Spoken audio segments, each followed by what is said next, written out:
Sheikh Imran, why is there shooting going on between India and Pakistan across the border in Kashmir? Bismillahir Rahmanir Rahim. Morris, it's good to be talking with you again after some time. And I'm glad that we are doing this interview at this time because many things are coming together at the same time around the world, all pointing in the direction of a grand climax of a historical process which has been unfolding for quite some time now. The micro-analysis is important, but we can only understand micro-analysis and be accurate in micro-analysis if it is linked to and it conforms with an accurate macro-analysis. And our macro-analysis comes from our eschatology, as you know very well, Morris.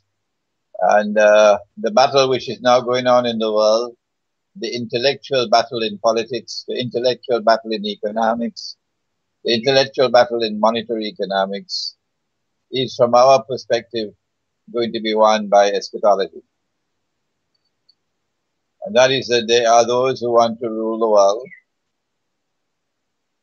in order that they be able to deliver to the state of Israel, the status of ruling state in the world. And when they deliver that to Israel, then a man will emerge in Israel as the ruler of Israel, and who will declare in Jerusalem that he is the Messiah. But he would not be the Messiah. Our Prophet, Allah's blessings be upon him, Prophet Muhammad alayhi salatu wasalam, said that he would be the false Messiah. The subject of the Messiah and the return of the Messiah, the son of Mary, and the false Messiah, all of this belongs to eschatology. Secular scholarship is not willing, is adamant, not entering into the field of eschatology. That is the choice of secular scholarship. But we, from the viewpoint of eschatology, we will not allow them to get away. We are demonstrating that when we apply eschatology to our political analysis, our economic analysis, our monetary analysis, not only can we explain the past more accurately, better, more convincingly, but more importantly, we are the ones who can anticipate what's coming. There are critics who declare only God knows, only Allah knows the future. And we say to them, don't businessmen, good businessmen, don't they anticipate market trends? That's what a good businessman does. If a good businessman could study the market and anticipate in which way the market is going, why can't we do the same thing with history? So we dismiss those pathetic critics who all that they have to do is to say only God knows the future. We say to them, why don't you leave us alone? Why don't you leave us alone? There are many who are interested in our analysis. There are many who are interested in our eschatology. So kindly leave us alone. We don't have time for you. It is in the perspective of that eschatological analysis of events unfolding in the world and about to unfold that we could look at Pakistan. That when the British were about to decolonize, and it was never the intention of European colonization to remain permanent as colonizers. No. The purpose of European colonization was to dismantle existing political and economic and monetary institutions, educational institutions, and replace them with institutions manufactured in Europe. And then you decolonize. So you can then continue to rule that society and influence that society by proxy. So from the time the British decided to withdraw from India, the battle began. So what's going to be the post-colonial subcontinent?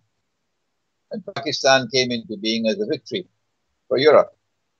Pakistan is a victory for Europe because what should have occurred upon decolonization was that the Muslims in India would recognize that there is no such thing as Islamic imperialism, and that Muslim rule over India for so many hundreds of years was in fact Islamic imperialism. It should have been denounced by sensible Muslims. An apology should have been extended to the Hindus of India for that Islamic imperialism. And an effort should have been made to work out a relationship with Hindu India. That all that the Muslims are asking for in a post-colonial India, all that we are asking for, nothing else, is our freedom to remain Muslims, to live as Muslims, in accordance with the way of life of Islam. That's all we're asking for, nothing else. And if that had been offered to the Hindus, then India would have become an independent state, but with the Muslims having their freedom to live as Muslims. That's not what the British wanted. No. So Pakistan came into being as a clone of secular Turkey, Mustafa Kemal's Turkey. And from the day that Pakistan was born to this day, Pakistan has been ruled and controlled by proxy from Washington. And when Washington feared that elections would not deliver to them a pro-Western government, they had no qualms in rigging elections. In 1976, in response to the 1973 war between the Arabs and Israel, resulted, as you know, in a draw. It was planned that way. And then the sudden rise in the price of oil gave to the Americans an opportunity of a lifetime to replace Bretton Woods with a petrodollar system. That's when Kissinger went to Faisal and made that infamous deal that oil will now be sold for only US dollars. And once Faisal agreed to that, the dollar survived. And the dollar has flown even higher since then. The petrodollar system, the petrodollar monetary system, was even more beneficial to the Zionists than the Bretton Woods monetary system. King Faisal agreed to it because he didn't have the knowledge. He was convinced that Kissinger was right, that the Arab oil, the money then from the sale of oil would rise spectacularly. It did rise spectacularly. The income came tremendously more than it was before. From the start of the war in 1973, when oil was at $40 a barrel, it rose to 160, a 400% rise in the price of oil. And the Arabs who were getting $3 a barrel were now getting $12 a barrel. And Kissinger was able to convince Faisal that this $12 a barrel is peanuts for what you will be getting. Kissinger was right. And Faisal bought it. And Faisal then agreed to this infamous deal that the Arab oil producing countries will sell their oil for only US dollars. That's the petrodollar monetary system.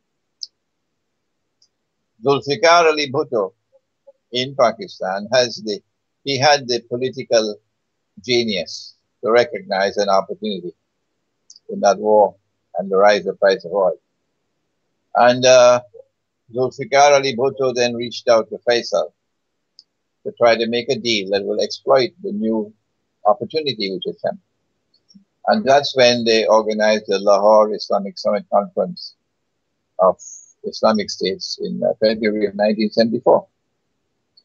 And for the first time, since the Ottoman Caliphate was abolished in 1924, for the same first time in 50 years, the world of Islam was coming together to unite in a unity that would be meaningful and could deliver some kind of power to the world of Islam and integrity.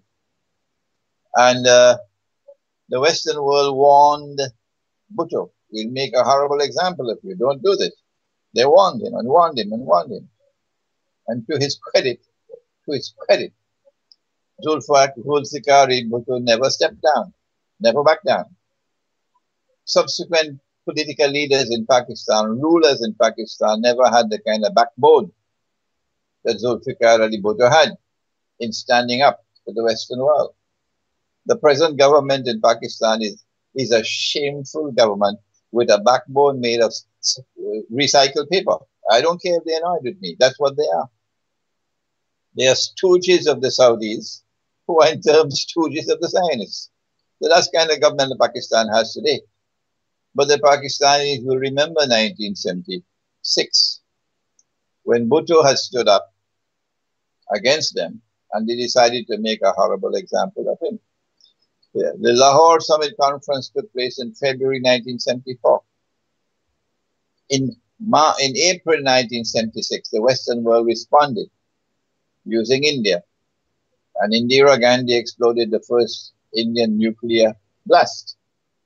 And India joined the nuclear club 2 months after the Lahore Islamic Conference. That entry of India into the nuclear club was meant to impact upon Pakistan and demoralize Pakistan, so that Pakistan and Bhutto would not continue on the path on which they were going. This is the kind of leadership that Pakistan wanted. Men of integrity, men who would stand up and defy those who want to rule the world. Eventually, they got rid of Bhutto, as they got rid of Faisal. And as soon as they got rid of Faisal, Saudi foreign policy turned 180 degrees.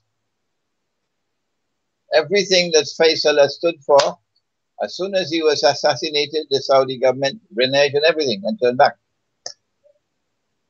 Similarly with Bhutto. As soon as they got rid of Bhutto, Pakistan's foreign policy was again back into the hands of the Americans. And that was when the opportunity came with the Soviet intervention in Afghanistan to now join with the Americans in fighting the Soviets in Afghanistan. Pakistan is back in the American camp, back in the CIA camp. When Zia-ul Haq had a change in heart and was turning back towards the way of life of Islam. And I think that Zia-ul Haq was sincere in this change that he was making. He was formerly, like all the rest, a stooge, doing the work that the masters wanted of him. But then afterwards, there was a sincere change in the man. They got rid of him. And in the process of getting rid of Zia-ul Haq, it didn't matter to them that the American ambassador had to die. It didn't matter to them. And so Pakistan since then has been in the hands of those who are subservient to Washington, to Saudi Arabia. And in the last elections in Pakistan, I was convinced that there was massive rigging. This is why they brought this system of democracy with elections. In our political system, you have accountability. That when you make a political choice, you cannot do it anonymously. No, not in our political system. There is accountability for your choice. You cannot hide behind an anonymous vote. In their political system, you don't have to be accountable because your vote is secret. You see? And so you can rig an election. And that's what they've been doing anytime they're in trouble. They rig the elections.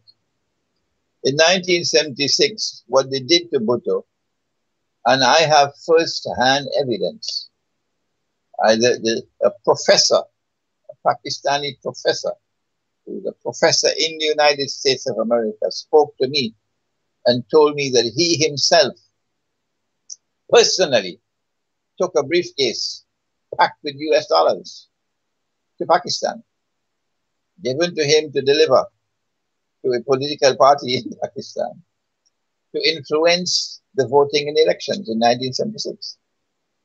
The man confessed to me. That's what the CIA were doing. And when Bhutto realized that this is what was happening, that the CIA was trying to buy the elections, he then responded and rigged the elections. And that's what happened in the last elections in Pakistan. So if the Pakistani people are now rising up, perhaps it's because enough is enough. Enough is enough. We want leaders who can be faithful to us and not bend down and kiss a Saudi foot and bend down and worship Washington. Maybe that's what the Pakistani people want. But that's not what India wants. And that's not what Saudi Arabia wants. And that's not what the Zionists want. So if the demonstrations in Pakistan are now threatening this Saudi government in Islamabad, then a good thing to do would be to try to create a diversion. And so India steps in conveniently to create a diversion that the Pakistani armed forces, Pakistani government will be grateful for. So attention is diverted now to possibility of an India-Pakistan war. And your attention is diverted away from the threat to the government.